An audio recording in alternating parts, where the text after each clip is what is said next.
അപ്പോൾ ഇന്ന് ബിരിയാണി ഉണ്ടാക്കാൻ പോകാം കേട്ടോ. കുറേ ദിവസമായി ബിരിയാണി ഉണ്ടാക്കിയിട്ട്. അധികം ചേരുവകളൊന്നും ഇല്ല കേട്ടോ. ചെറിയ രീതിയിൽ കുറച്ച് സാധനങ്ങൾ വെച്ചിട്ട് ഒരു ബിരിയാണി. അപ്പോൾ ഇഷ്ടപ്പെടുകയാണെങ്കിൽ ഒന്ന് ലൈക്ക് അടിച്ചേക്കൂ കേട്ടോ. അപ്പോൾ പാനിൽ നെയ്യ് ചൂടാക്കിയിട്ട് അതിലേക്ക് വേണ്ട പട്ട, ഗ്രാമ്പു, ഏലക്കയൊക്കെ ഇല്ലേ, അതൊക്കെ ചേർത്ത് ഒന്ന് ജസ്റ്റ് ഒന്ന് ചൂടാക്കി പിന്നെ അതിലേക്ക് ഇഞ്ചി, പച്ചമുളക്, കറിവേപ്പില, സോറിട്ടോ കറിവേപ്പില എന്താട്ടോ, ഇഞ്ചി വെളുത്തുള്ളി പേസ്റ്റ് അത് ചതച്ചോ കേട്ടോ, ഒക്കെ തെറ്റി പോവാണേ. പിന്നെ പച്ചമുളക്, പിന്നെ സവാള, പിന്നെ ക്യാബേജ്, തക്കാളി എല്ലാം കൂടിയിട്ട് നന്നായിട്ട് വഴറ്റി കഴിഞ്ഞിട്ട് കുതിർത്തി ഒരു 10 മിനിറ്റ് നേരം അരി കുതിർത്തി വെച്ചിരുന്നു കേട്ടോ. ഒരു 2 കപ്പ് അരി. പിന്നെ അത് വെള്ളമൊക്കെ കളഞ്ഞിട്ട് അതും കൂടി ചേർത്ത് നന്നായിട്ടൊന്ന് ചൂടാക്കി എടുക്കുകയാണ്.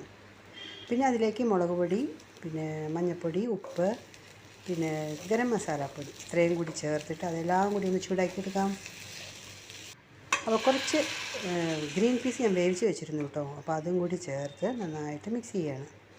അപ്പോൾ ഞാൻ പറഞ്ഞില്ലേ 2 കപ്പ് അരിയാണ് എടുത്തത്. അപ്പോൾ 4 കപ്പ് വെള്ളം ഒഴിച്ചു നന്നായിട്ട് മിക്സ് ചെയ്ത് ആദ്യം ഹൈ ഫ്ലെയിമിൽ ഒരു 5 മിനിറ്റ് നേരം ഞാനൊന്ന് തിളപ്പിക്കും കേട്ടോ. 5 വേണമെന്നില്ല, എന്നാലും ഒരു 3-4 മിനിറ്റൊക്കെ ആയാലും മതിയാവും കേട്ടോ. പിന്നെ ഗ്യാസ് വളരെ സിമ്മാക്കി വെച്ചിട്ട് ഒരു 15 മിനിറ്റ് മാക്സിമം അത്രയും മതിയാവും. അപ്പോഴത്തേക്ക് ആ വെള്ളമൊക്കെ വറ്റിയിട്ടുണ്ടാവും, പാകത്തിന് അരിയൊക്കെ വെന്തിട്ടുണ്ടാവും. അപ്പോൾ ഒന്ന് അടച്ചു വയ്ക്കാം അല്ലേ, ഒരു കുറച്ച് നേരത്തേക്ക്, ഒരു 10-15 മിനിറ്റ് നേരത്തേക്ക് അടച്ചു വയ്ക്കാം. അപ്പോൾ ഇപ്പോൾ ഹൈ ഫ്ലെയിമിൽ തിളച്ച് വരുന്നത് കേട്ടോ. ഇനിയിപ്പോൾ ഞാൻ ചെറുതാക്കി വയ്ക്കും. അപ്പോൾ അതിന് കറി എന്ന് പറയാം, പ്രത്യേകിച്ചൊന്നും ഉണ്ടാക്കണില്ല കേട്ടോ. കുറച്ച് തക്കാളി, സവാളയും പച്ചമുളകൊക്കെ അരിഞ്ഞിട്ട് 2-3 കപ്പ് 2-3 തവി തൈരും കൂടി ചേർത്ത് നന്നായിട്ട് മിക്സ് ചെയ്ത് കുറച്ച് മല്ലിയിലയും കൂടി ഇട്ട് കഴിഞ്ഞാൽ നമ്മുടെ ബിരിയാണിക്ക് പറ്റിയ കറി റെഡിയായില്ലേ. അപ്പോൾ അതവിടെ റെഡിയായി. ഇനി അത് അടച്ചു വെച്ചേക്കാം അല്ലേ. അപ്പോഴേക്കൊരു 15 മിനിറ്റൊക്കെ കഴിഞ്ഞു.